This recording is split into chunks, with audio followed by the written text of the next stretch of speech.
penilaian diri seorang Khalil Gibran itu sendiri dengan negerinya, yaitu negeri Amerika Serikat yang kini menjadi negerinya itu, ya dia tetap terkesan dengan kemodernan.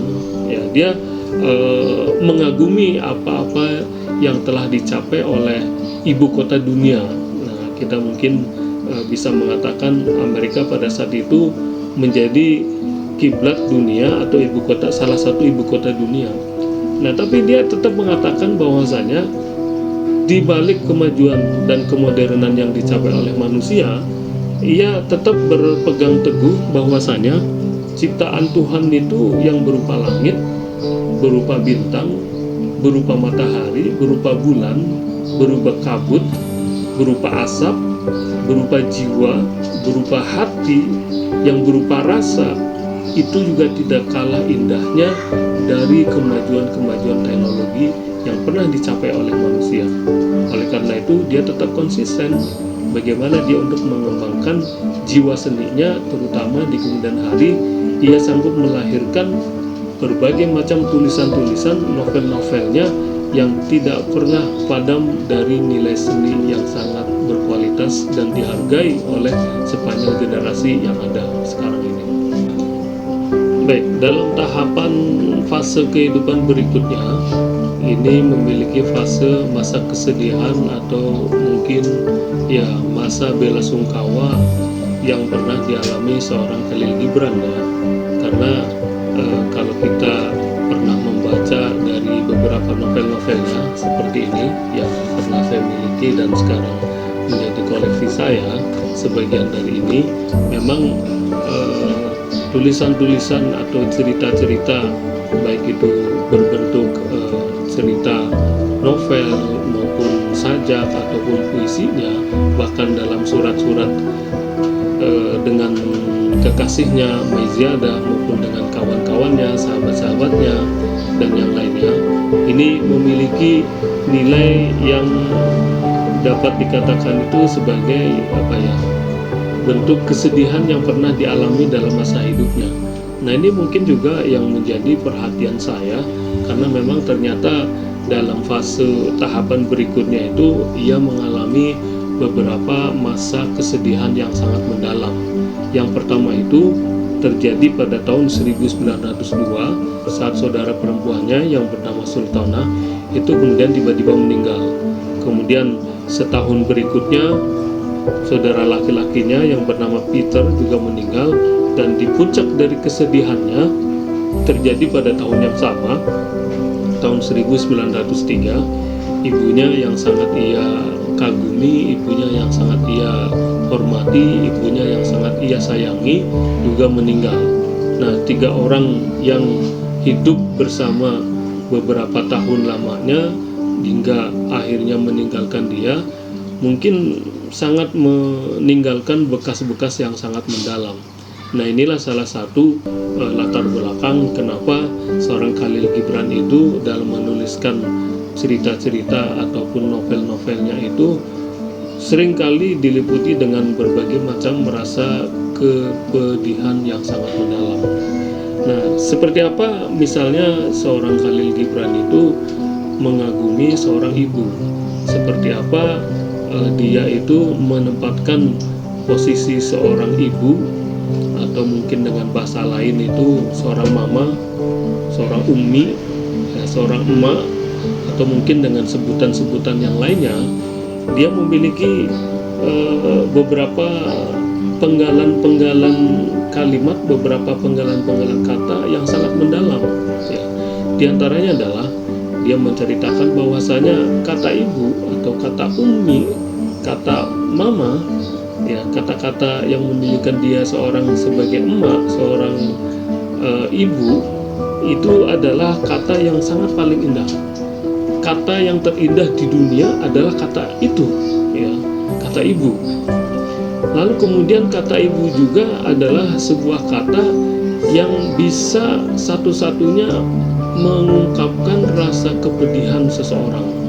Bagaimana dia untuk memohon satu kekuatan dari sebuah kesulitan, dari sebuah kemalangan. kata ibu, kata umi, kata mama, atau kata emak, atau kata yang lain yang menunjukkan diri pada seorang figur sosok wanita yang melahirkan kita adalah juga sebuah kata yang sama persis seperti matahari. Bagaimana matahari itu akan memberikan sinar kepada seluruh makhluk hidup yang ada di muka bumi ini. Matahari itu baru akan tenggelam setelah bulan itu muncul. Bagaimana matahari itu berputar mengelilingi bumi ini, tidak ada kata jeda, kata istirahat, kata yang sebentar saja, sesaat saja untuk dia tidak mengitari bumi ini. Kurang lebih itulah ungkapan seorang kasih sayang ibu. Bagaimana seorang ibu itu harus membelai anaknya saat dia sakit, saat dia menangis, saat dia berkesusahan, hingga sampai anaknya itu reda dari sakitnya, sampai anaknya itu hingga hilang dari rasa pedihnya. Itulah ungkapan dari seorang Khalil Gibran kepada sosok seorang ibu. Nah, sebagaimana juga dia mengungkapkan bahwasanya ibu itu adalah seperti bumi.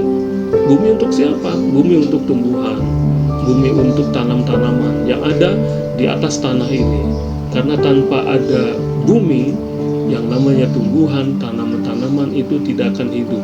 Seperti halnya seorang ibu, anak-anak, diri kita tidak akan hidup dewasa besar seperti kita saat ini kalau tidak ada seorang sosok ibu. Nah, begitulah ungkapan-ungkapan yang sangat mendalam ya dari seorang Khalil Gibran terhadap kata ibu, yang memang dia personifikasikan kepada ibunya yang memang hidup tidak terlalu lama di dunia ini, masih cukup muda ya dia meninggalkan anak-anaknya. Nah, sebagaimana juga dalam tahapan berikutnya ini, seperti apa sih sebenarnya sumbangsih dari Khalil Gibran? Nah, saya akan membahasnya lebih lanjut bagaimana sumbangsih Khalil Gibran dalam dunia sastra. Adapun sumbangsihnya seorang Khalil Gibran terhadap dunia sastra hingga saat ini memang diakui oleh sebagian besar kalangan adalah sumbangan yang sangat luar biasa sekali. Nah, salah satunya adalah bahwasanya saat dia melihat atau memandang negerinya atau tanah kelahirannya, yaitu Libanon, bukanlah negeri Libanon seperti yang ada di satu lokasi di dunia, bukan seperti sebuah wilayah yang ada di global dunia, tetapi ia melihatnya bahwasanya Libanon itu, negerinya itu sebagai bentuk ekspresi dari jiwanya. Bagaimana dia mengekspresikan puisinya, sajak-sajaknya, ceritanya, berbagai macam hal yang sifatnya seni. Nah, itulah bentuk dari negerinya, bukan semata-mata negerinya itu sebagai sebuah negara seperti yang lazim orang sebutkan selama ini. Sebagaimana juga para kritikus sastra sering menyebut-nyebut bahwasanya diri seorang Gibran lah yang kemudian memulai bagaimana tulisan-tulisannya ini mengandung nilai kesedihan, nilai kepiluan, ya, nilai kekecewaan dari hati seorang manusia. Namun demikian, hal yang lain juga yang sangat mempengaruhi dalam perjalanan sastra dunia hingga saat ini adalah bagaimana perhatiannya ini seringkali tertuju pada sebuah gambaran alam yang ada di seberang cakrawala. Jadi kita tidak seperti melihat dunia apa adanya, bahwasanya di muka kepala kita ini itu terdiri dari berbagai macam benda, berbagai macam nama-nama, tetapi dia menyebutkannya adalah bahwa di balik cakrawala itu adalah muncul berbagai macam benda-benda, berbagai macam alam yang sangat luar biasa, hingga akhirnya kemudian sering disebut bahwasanya tulisan-tulisannya itu adalah sebagai bentuk titisan dari Tuhan yang Maha Kuasa. Nah, ini juga yang menjadi perhatian para kritikus sastra, bahwasanya seorang Khalil Gibran itu sering juga menyebut-nyebut pada lambang-lambang yang ada di diri alam semesta ini. Nah, nanti di akhir segmen ini nanti akan saya bacakan beberapa tulisannya, hingga akhirnya kemudian para pemirsa sendiri yang akan bisa menikmati dan merasakan sejauh mana pengaruh dari tulisan-tulisannya itu yang memang memiliki ciri khas tersendiri, seperti mulai dari kesedihan, kemalangan jiwa manusia, kemudian dia memandang negerinya itu Libanon adalah sebagai bentuk ekspresi dari jiwa seninya, dengan daerah yang memang berbentuk pegunungan yang hijau, kemudian tanaman-tanaman anggur yang banyak di sana sini, dengan dialiri oleh sungai yang mengalir dan lain sebagainya. Nah, ini juga yang akan menjadi cerita unik ya dari seorang Khalil Gibran. Nah, ada satu lagi juga yang cukup dominan ya dalam karya-karyanya ini. Khalil Gibran itu selalu memposisikan cinta ya. Cinta itu dia selalu posisikan sebagai sesuatu yang suci ya. Kalau dalam bahasa dia itu sebagai sesuatu yang kudus ya, sesuatu yang memang harus dijaga seumur hidup. Nah, ini juga salah satu warna ciri khas dari nilai sastra yang pernah ia karyakan semasa hidupnya. Nah, seperti apa gambaran bagaimana ia pernah mengungkapkan rasa atau jiwa seninya terhadap seseorang. Nah, ini mungkin nanti akan saya nukilkan bagaimana sejarah dan perjalanan cintanya ini dengan seorang wanita yang dikenal dengan Maiziadah. Nah, Maiziadah ini sendiri sebenarnya seorang wanita yang cerdas, lalu kemudian juga dia seorang yang dengan orang tuanya itu hijrah dari tempat tinggalnya ini menuju ke Mesir, ke kota Kairo. Nah, pada zaman itu juga yang memang hampir sama ya dengan kondisi sosial politik yang dialami oleh Khalil Gibran. Pada diri seorang Maiziadah dan keluarganya juga mengalami hampir hal yang sama. Suatu imperium, suatu kekuasaan yang pada saat itu besar, kuat, luas seperti kekhalifahan Turki Utsmani, lalu kemudian terpuruk dan jatuh.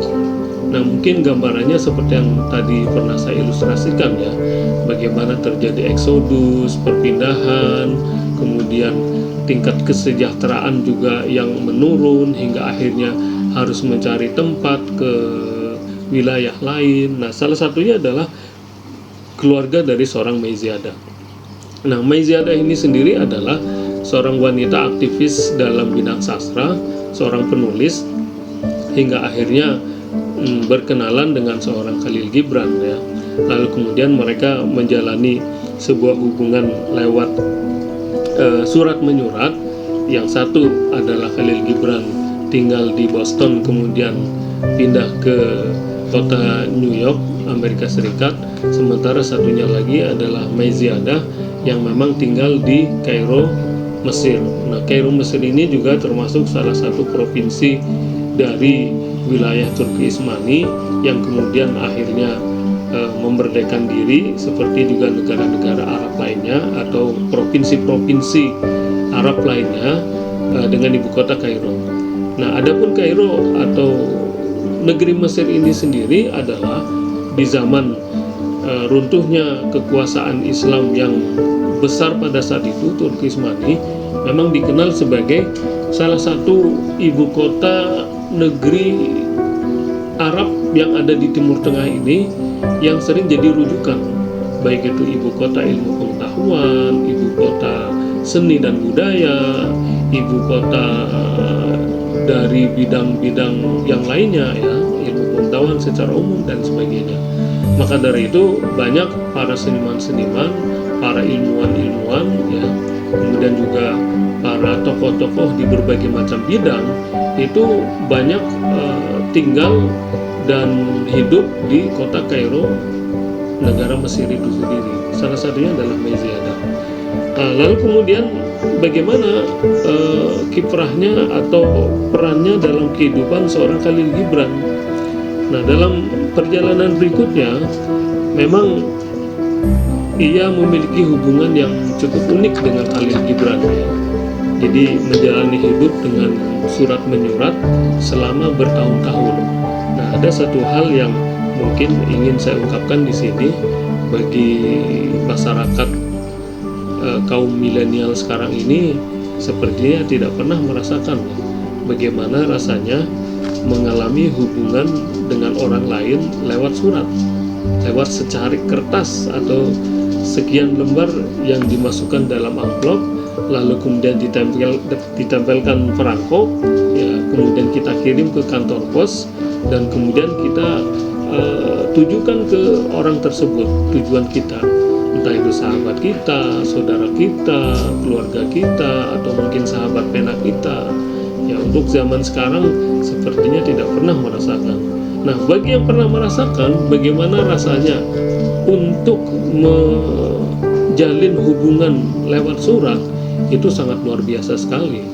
Dan hanya mereka saja, orang-orang yang pernah hidup pada zaman surat menyurat itulah yang akan merasakan bagaimana rasanya gembira, senang, rasa berharap saat surat itu datang diberikan oleh seorang tukang pos.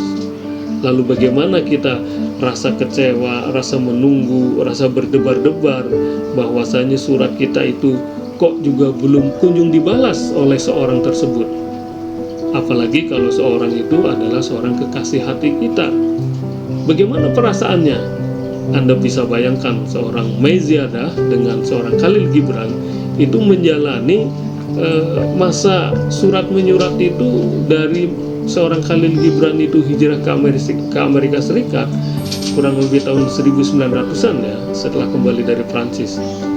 Kemudian hingga akhir hayatnya ya, yang kalau dalam literasi ataupun buku yang menjelaskan dia itu meninggal pada tahun 1931, kurang lebih 30 tahun ia menjalani hubungan kisah cintanya dengan kekasihnya yang bernama Meiziadah itu melewati surat.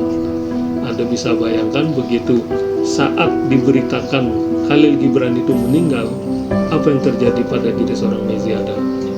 Hancur lebur hatinya, bahkan dia mengalami sakit yang panjang dan hampir tidak ingin melanjutkan kehidupannya. Nah, itulah yang dialami oleh seorang Meiziadah. Berikutnya nanti akan saya bacakan beberapa cuplikan dari surat-suratnya yang memang kalau menurut saya sebagai penikmat sastra itu